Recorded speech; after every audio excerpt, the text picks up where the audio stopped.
આજનું દોડતું ભાગતું રાજકોટ તેના ઇતિહાસને પણ સંઘરીને બેઠું છે અને આજે અમે પહોંચ્યા છીએ આવી જ એક જગ્યા એટલે રૈયા નાકા ટાવર પાસે કે જેના ઇતિહાસને લઈને કેટલીક રસપ્રદ વાતો કરીશું.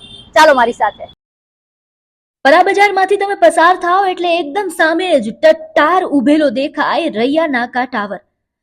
આ ટાવરના ઇતિહાસની વાત કરીએ તો જૂનાગઢના નાયબ ફોજદાર માસૂમ ખાને 1722માં રાજકોટની ફરતે કિલ્લો બનાવ્યો.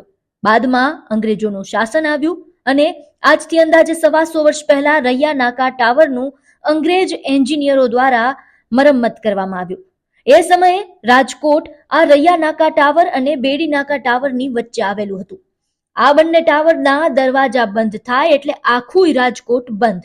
એ સમયે આ ટાવરની બહાર દુકાનો હતી અને રૈયા નાકા ટાવરની જે ઘડિયાળ છે તે જોઈને લોકો પોતાનું કામ કરતા. પરંતુ તે સમયે વીજળી તો હતી નહીં કે દુકાન તમે મોડા સુધી ખુલ્લી રાખી શકો. એટલા માટે સાંજે 6 વાગ્યે દુકાન બંધ કરીને ગેટની અંદર જતું રહેવાનું અને જો કોઈને રાત્રે અચાનક બહાર જવાનું થાય તો દીવાનની પરવાનગી લેવી પડતી. આજની તારીખે પણ અહીં તમે જાઓ તો 100 વર્ષ જૂની દુકાનો પણ મળી રહેશે.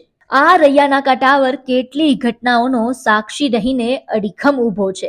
રાજકોટની આ જગ્યા વિશે જણાવો તમારા મિત્રોને અને શેર કરો આ વિડીયો.